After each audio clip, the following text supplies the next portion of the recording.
Pura Tanjung Sari yang terletak di kawasan Hotel Gria Santrian pagi tadi menyelenggarakan upacara Taur Balik Sumpah. Upacara ini pertama kali digelar setelah selesainya pembangunan fisik pura yang merupakan linggih ide Empu Baradah. Upacara Taur Balik Sumpah di Pura Tanjung Sari merupakan rangkaian dari karya Mamungka, Ngentek Linggi, dan Pedusuhan Agung di Pura Tanjung Sari Sanur. Turut hadir dalam upacara ini pengisir Puri Denpasar, Puri Kesiban, Puri Ubud, Puri Mangwi, Puri Pemucutan, Puri Jeruk Kuta, Wakil Gubernur Bali, Wakil Wali Kota Denpasar, Kapolda Bali, serta Danrem 163 Wirasatya. Upacara diawali matur piuning pada 5 September 2017 dan sebelumnya telah dilaksanakan penguastian ke Segara pada 22 Oktober 2017. Menurut pemuput karya Ide Penanda Gede Wayahan Wonosari, digelar Taur Balik Sumpah ini pihaknya menginginkan agar pada saat upacara Pemelaspasan Agung dan Ngelinggiang Dewa Pitara mendapatkan kerahayuan dan kerajangan agar tidak dihinggapi hawa negatif. Sehingga pada tahun ini diharapkan segala kekuatan Butakala di Somya menjadi dewa, yakni Buta Hita menjadi dewa Hita. Hari ini adalah puncak karya Taur yang dipuput oleh 3 pedanda dan langsung juga dalam acara Taur itu diikuti dengan upacara Mapadanan.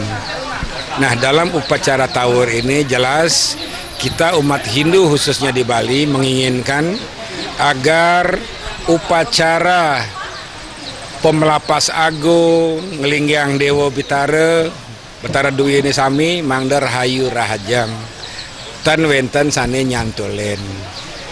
Jadi segala kekuatan kala buta somia menjadi dewa sami. Jadi Buta Hita menjadi dewa Hita. Ide Penanda Gede Wayahan Wonosari menjelaskan latar belakang keberadaan Pura Tanjung Sari Santrian Sanur ini tidak terlepas dari sejarah berdirinya kerajaan Denpasar. Diterangkannya pada tahun 1719, seorang empu sakti dari Jawa yakni Empu Brada datang ke Bali untuk mencari saudara beliau Empu Kuturan di Pesaraman Silayukti, Karangasem. Dalam perjalanan beliau sempat bermalam di Tanjung ini yang sekarang menjadi Pura Tanjung Sari. Kawasan Tanjung Sari ini merupakan milik Puri Denpasar. Ide Penanda Gede Wayahan Wonosari menceritakan keluarga Gria Jero Gede Sanur berjasa besar atas berdirinya Puri Denpasar. Sehingga leluhur Gria Jero Gede Sanur diberikan wewenang oleh Puri Denpasar untuk memimpin kerajaan kecil dari timur Setra Bantas hingga Sanur. Salah satunya menghibahkan tanah yang saat ini juga berdiri Pura Tanjung Sari. Hingga kini Gria Gede Sanur serta Semeton Pengampuan Pura Tanjung Sari berhasil mengelola kawasan ini dengan mendirikan hotel yang diprakarsai oleh pengisir Gria Jero Gede Sanur, Ide Penanda Gede Ngenjung di kawasan Pura Tanjung Sari ini, yang kini diturunkan ke generasi beliau.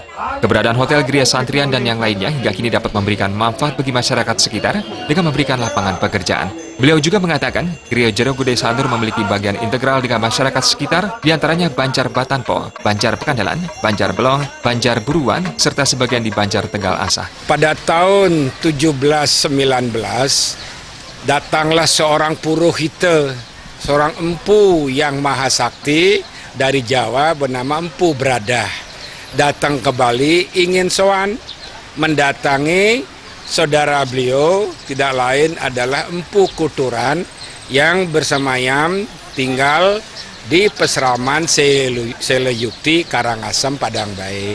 Nah, selama perjalanan beliau dari Jawa menuju Silayukti, Padang Bae, beliau sempat menginap di Tanjung Sanur ini yang kita kenal dengan Tanjung Sari. Kebetulan sekali Tanjung Sari ini adalah milik Puri Denpasar. Karena keluarga kami, keluarga Jero Gede Sanur, berjasa besar atas berdirinya Puri Denpasar dan Kerajaan Denpasar, maka dari itu leluhur kami diberikan ngewawo, jadi diberikan wewenang untuk memimpin kerajaan kecil dari timur Setra Bantas sampai ke Sanur. Dan salah satu dari itu adalah tanah ini diberikan oleh beliau, oleh Raja Denpasar pertama, Gusti Made. Upacara ini menggunakan tingkatan utama dengan menggunakan wawalungan kerbau, sapi, kambing, babi, ayam, serta runtutannya. Upacara Taur Balik Sumpah dipuput oleh Ide Penanda Gede Putra Bajing, Ide Penanda Gede Ngenjung, serta Ide Penanda Gede Jelantikiri. Sedangkan satu upacara pedanan dengan prosesi Ide Betara Tedun Kepedanan atau Ngelokapala dipuput oleh Ide Penanda Gede Okagiri serta Ide Penanda Gede Wayahan Wonosari. Serangkaian Taur Balik Sumpah digelar tari rejang renteng, wayang lebah, topeng sidakarya, serta gambo. Puncak karya dilaksanakan pada Sukra Paing Dungulan Purnama kelima 3 November 2017, serta Masinep pada Buddha Paing Kuningan 8 November 2017. Indrawan Balik